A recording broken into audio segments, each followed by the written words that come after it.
আবারও মেহেদীপুরে ঘটে গেল এক ভয়াবহ মর্মান্তিক বাস দুর্ঘটনা। প্রশাসনের গাফিলতিতেই বিপর্যয়। মুর্শিদাবাদের নবগ্রাম বহরমপুর সংযোগকারী NH-12 জাতীয় সড়কের মেহেদীপুর এলাকায় আজ একটি মর্মান্তিক বাস দুর্ঘটনা আবারও ঘটে গেল। স্থানীয়দের অভিযোগ, প্রশাসনের গাফিলতি ও অব্যবস্থাপনার কারণে এই দুর্ঘটনা ঘটেছে। প্রশাসনের অবহেলা আরেকটি দুর্ঘটনার কারণ। প্রত্যক্ষদর্শীদের মতে, পর্যাপ্ত ট্রাফিক নিয়ন্ত্রণের অভাবে ও ট্রাফিক পুলিশদের গাফিলতির কারণে এই সড়ক দুর্ঘটনা আশঙ্কা ছিল, কিন্তু প্রশাসন বারবার অভিযোগ পাওয়ার পরও কোনো কার্যকর ব্যবস্থা নেয়নি। আহতদের উদ্ধার ও ক্ষোভের বহিঃপ্রকাশ।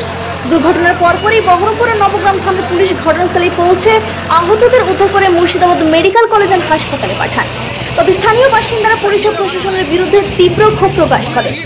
প্রশাসনের নীরবতা নিয়ে প্রশ্ন। এমন প্রাণঘাতী দুর্ঘটনার পরেও প্রশাসনের পক্ষ থেকে এখনো কোনো কার্যকর প্রতিক্রিয়া দেখা যায়নি। স্থানীয়দের দাবি, যদি আগে ভাগে ট্রাফিক নিয়ন্ত্রণ ব্যবস্থা উন্নত করা হতো তাহলে এই দুর্ঘটনা এড়ানো সম্ভব হতো। এখন দেখার বিষয়, প্রশাসন এই ঘটনাকে কতটা গুরুত্বের সাথে নেয় এবং দুর্ঘটনা রোধে কি পদক্ষেপ গ্রহণ করে। নবগ্রাম থেকে শুভকৃষ্ণ রিপোর্ট, AB নিউজ বাংলা। প্রশাসন আছে সম্পূর্ণ বাসকে সাহায্য করে মেন মোড়ে দাঁড়ানোর জন্য।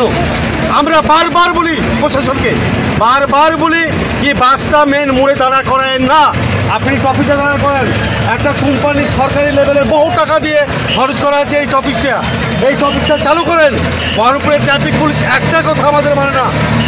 আমরা নবগ্রামের প্রশাসনকে জানাইছি, নবগ্রাম প্রশাসন যথেষ্ট আমাদেরকে সহায়তা করে, কিন্তু বহরমপুরের ট্রাফিক পুলিশ আমাদেরকে সহায়তা করে না।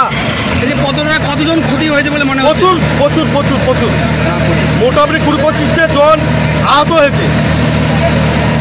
টক্করটাকে মুখোমুখি লেগেছে না পেছন থাকতে? পেছনে এসে মেরেছে। বাসটা তো আপনার পুরো ছুটে চলে যাচ্ছিল যে মেহেদীপুরে মেন মোড়ে প্রত্যেকটা গাড়ি মেন মোড়ে থামে, প্রত্যেকটা গাড়ি মেন মোড়ে দাঁড়িয়ে থামে। এই যে টপিকটাকে ব্যাপার করে না, টপিকটা পুরো অকেজা করে দিয়েছে। এরপরে আমরা যে বহরমপুরের ট্রাফিক পুলিশ আছে, ট্রাফিক পুলিশকে বারবার অভিযোগ করি যে এখানে বাস থামবে না, বাস থামায় না, দরকার ড্রাইভারকে ভয় দেখান। বলছি আমাদের ট্রাফিক মানে না।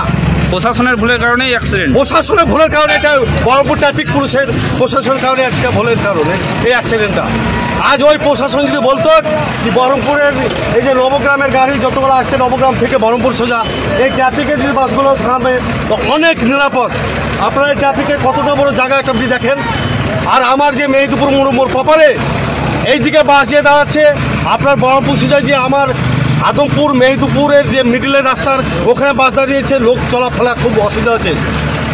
এত বারবার বহরমপুর ট্রাফিককে বলছি, কোনো মতে আমাদের কথা মানে না। এখন দাবি যেন বাসটা এখানে দাঁড়ায়, বাসটা এখানে আমাদের যেন থামে, এটা আমাদের দাবি। তাহলে দুর্ঘটনাটা কমবে। তাহলে অবশ্যই ঘটনাটা কমবে। আপনার নাম? আমার নাম আব্দুল সালাম শেখ, বাড়ি লোকাল, বাড়ি মেহেদীপুর। নেওয়া যাবে না।